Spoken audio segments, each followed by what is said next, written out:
That is asked by an interviewer is, so tell me something about yourself. Or he or she might also ask that, run me through your CV. Now here the interviewer is not really interested in your answer. What they are looking at is your confidence, your enthusiasm, and the passion that you answer with. So it's the best time that you show off your communication skills. Now, usually I have observed that many people end up saying, I love watching movies, I think I love partying, I have so many friends, so I really enjoy partying. No, that's not the right way that you answer to this question.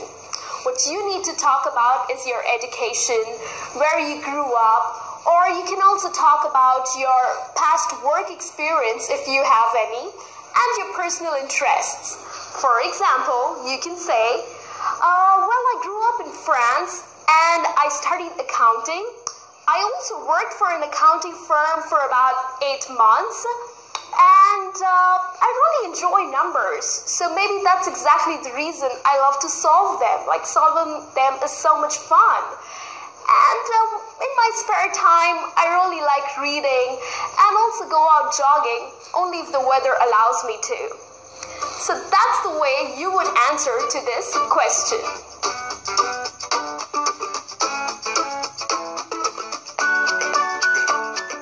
The second most popular question that is asked by an interviewer is, what are your strengths? Now here, the interviewer is looking at how positive you think about yourself. It's quite a general question, so there's no right or wrong answer to it. But if you give out one-liners such as, oh, I'm a very friendly person, I love being with people and people love being with me, well, that just doesn't sound great for an interview, isn't it? So what you can say is, my strongest trait is attention to detail. I totally believe in planning and execution. In fact, even when I was in college, I used to really organize my week. And many people, because of my very outgoing nature, many people have said that I am quite approachable. So I believe these are my strengths.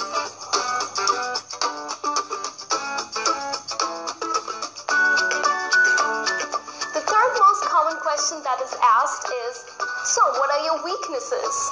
Now here, for this question, you need not be really negative about yourself. I have heard people saying, well, I am a very impatient person, or people also say that I get angry easy.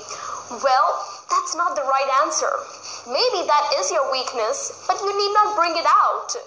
Well, the best answer to this, because what the interviewer is looking at, is whether you can identify your weakness and how you can cover it up, right?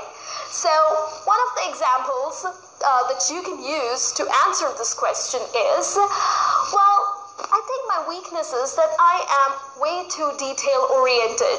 I try to accomplish everything and I just want everything to be perfect, but then I realize that I'm losing out on time. So maybe that makes me submitting these projects pretty late.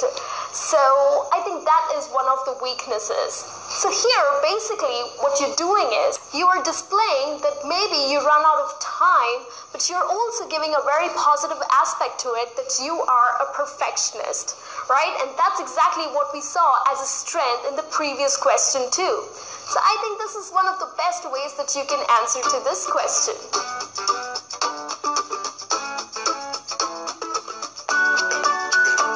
The next common question that is asked is, where do you see yourself in 5 years from now? Or the interviewer might also ask that, what are your long-term or your short-term goals? Now here I've seen people really struggle to answer this question. Well, maybe because you yourself have no idea where you would like to be, right? So usually people end up saying, oh, I would like to be the CEO of this company, or I would like to own an airline. That doesn't sound right. So what a good answer to this question would be, because here the interviewer is looking at how committed you are going to be to this company, right? A very clear path with commitment, because you know what's the attrition rate these days. So he wants to know how long would you stick to the company. So one of the best answers that you can give would be, well, 5 years from now, I think I would like to be in a management position. Till then, I would like to gain practical experience and then eventually become a manager. Of course, I would like to share and also learn a lot of new things from my team members.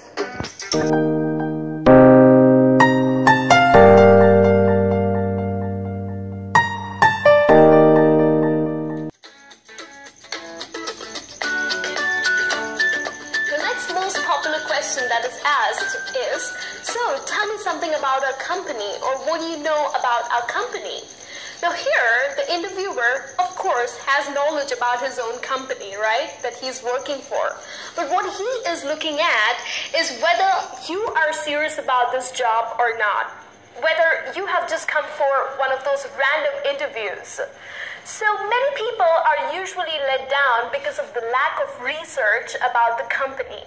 So what you need to do is research. Go online, learn about the positive attributes about the company, learn about their products, their history, and etc. So one of the best ways that you can answer to this question is, oh well, your company is very well known for the customer service, and you also won an award for the best service provider in the country.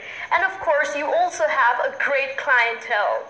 So that's one of the best ways that you can answer to this question.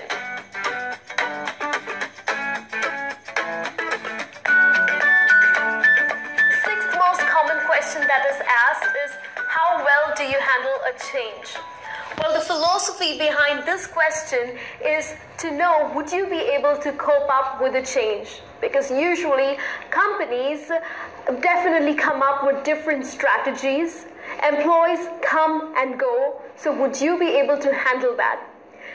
People usually end up saying, oh, of course, I am great at handling a change. Well, trust me, the interviewer would not be impressed with this answer.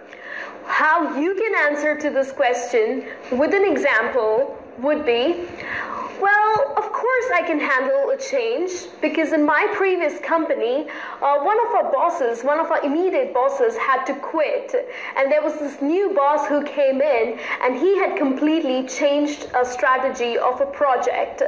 So of course I'm very flexible and hardworking too, so we managed it with our team efforts, and definitely the results were pretty good. So this is the way that you could answer to this question.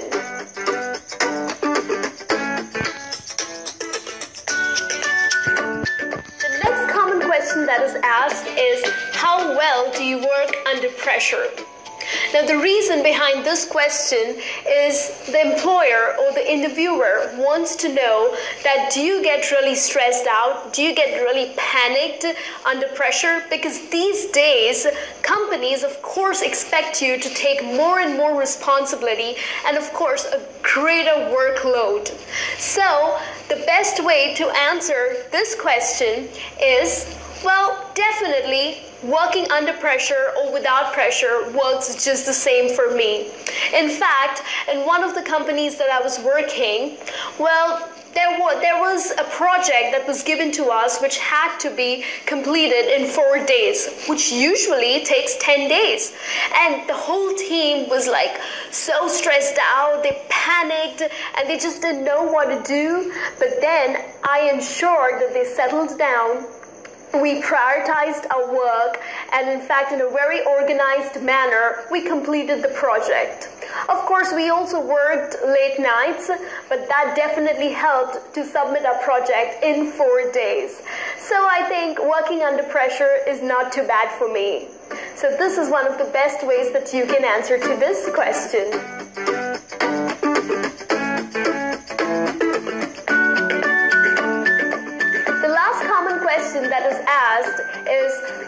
do you handle important decisions? Now, the reason behind this question is usually if someone or the interviewer is hiring the person or hiring you for a management position or for a lead position. So he wants to know that someday when you have to handle a very important, a very critical decision, how would you do that? So many people end up saying, oh, you know what, I really haven't come across or I really haven't dealt with such difficult situations. That's not the right answer, you would say. Well, one of the best answers that I can help you with is, you can say, well, handling decisions is definitely considered to be a little difficult. But I am sure I can do it because my experience, I would rely on my experience. I would also weigh on the pros and cons. Of course, I would also take some advice from my team members, and I'm sure that would help me to come on a decision. We will also look at the consequences of the decision. So definitely, I can go ahead and make decisions.